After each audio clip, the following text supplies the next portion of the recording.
Hi guys, it's Sam. So for those of you not in the UK, today is Father's Day and one of the hardest days of the year for me normally, actually. But for the first time since my dad passed away, it's the first Father's Day I haven't been a complete emotional wreck. I've had a couple of moments when I've seen cards and things where I've had a moment that's taken my breath away, but I haven't had the uncontrollable, like instantaneous burst into tears thing. And it's difficult because obviously today is Father's Day for my husband as well, and for a lot of other people in my life, but this is the hardest day for me. But like I say, this year is slightly better, and in a way, I feel bad because it is slightly better, and I haven't been that way. And in a way, I'm like, well, surprised that I'm not feeling the way I have the last couple of years since he died.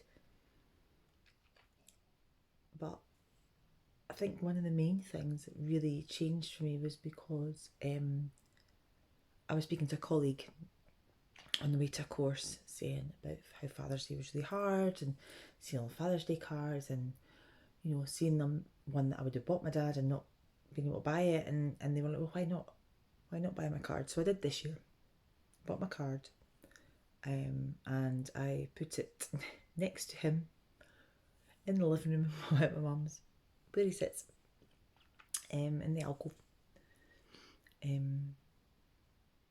So yeah, I did that this year.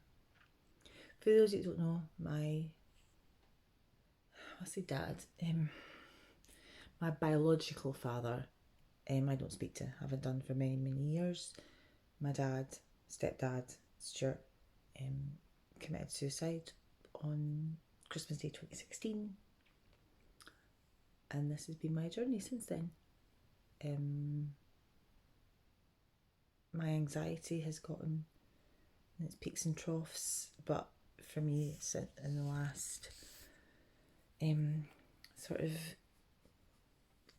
8 to 10 months, it's really hit me that he's not here anymore, and the consequences of what he did, and I've been very angry. And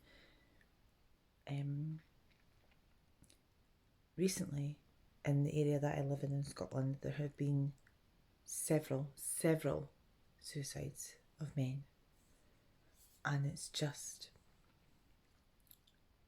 horrific to me. But I get a visceral physical pain when I hear about other people taking their own lives. And then there's an argument about you shouldn't say they've committed suicide, they've died through suicide, and everybody's experience of this is different. And really, what I really, really want to try and get the message out and to say to people is that regardless of how low you are feeling, and regardless of how bleak and worthless you think life is, just please take a breath and talk to somebody, or at least as low as you're feeling, just take a minute or a second to think about how the impact of your death will have on your family, because the impact of my dad's death has imploded my family, and the ripples are still going. It's been 2 years, 2.5 years actually, but still, it's just, and it keeps going for me because my daughter was only months old when he died. There's not a picture of him with her, but we talk about him all the time. My son remembers him, so there's going to be a time when, there's times now where he asks me how he died, and we say the same thing over again. He died, the sky of the angels. He was very, very, very, very, very sick, very ill, very sick. And we'll do the same with my daughter. But I've got this to come. You know, it's not like I can just say he had cancer or a heart attack, or, you know, I have to explain to my children at some point that he took his own life and why he did that. And even I will never have the answers to exactly why he did it. You know, I've got an inkling because of his mental health, and he was bipolar, not taking his medication, and, you know, but we live with the consequences day to day, and any bereavement is horrendous.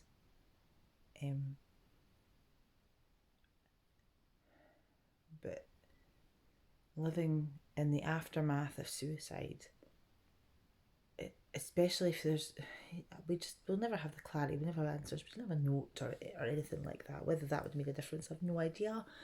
But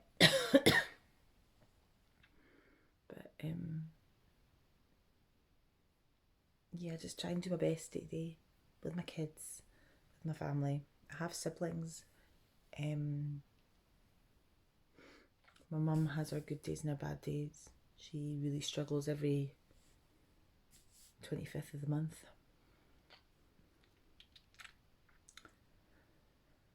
Yeah. So I'm trying to get involved as I can with local charities and things. There's the Survivors of Bereavement Through Suicide, and CRUSE, and the local mental health initiative started up for men, especially, to go and talk about how they're feeling.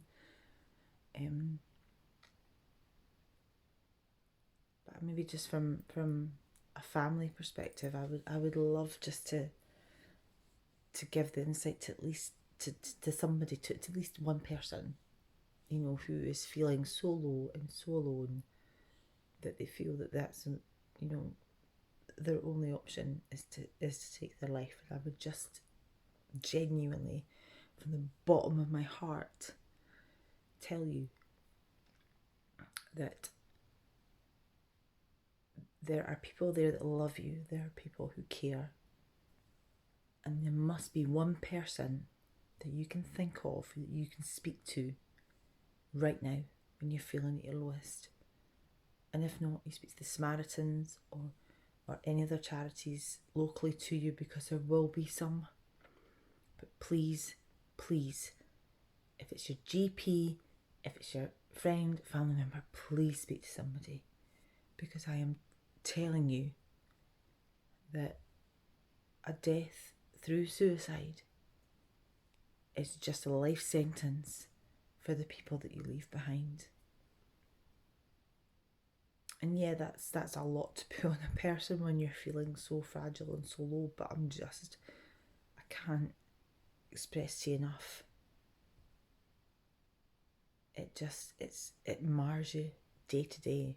It's there all the time. And, you know, you say, how did he die? And you know, you tell them, oh, well, he took his own life.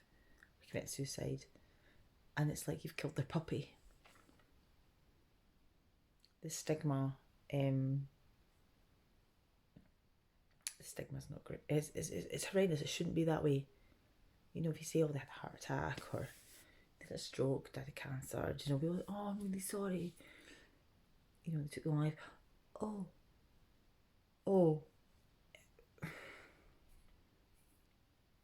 Just, please, if you're feeling that way, ask somebody for help. Anybody. I've, in my job, had somebody contact me saying I was the last person they were going to speak to, or they were going to take their own life. You know, and I work in the public sector, so, do you know, just somebody. There's got to be somebody that you can reach out to. Please, please do it. I'll maybe try and post some links for some agencies depending on where you are in the country. But please, please, just talk to somebody. Talk to anybody. All it takes is a couple of words, and hopefully, I mean, I'm not saying it'll be easy, and the road is not easy. I've seen it firsthand. Do you know, I've spent 7 hours in A&E with somebody begging for help, on the verge of taking their own life. 7 hours in A&E waiting room. You know, that's horrendous, and we need to get better in the country at taking care of people who are at the lowest of the low and on the verge of taking their own lives. However, in the meantime, there's got to be somebody you can talk to. So I would just please talk to somebody. Get the help you need, whether it's your GP or, you know, psychology services or whoever it might be. And if your doctor gives you medication, take it. Take it. It might make you feel like crap. I know how that feels. I've been on everything that you can think of. Take it. Stick with it. And just try and put your trust in the medical professionals. But please, just talk to somebody. Right, guys.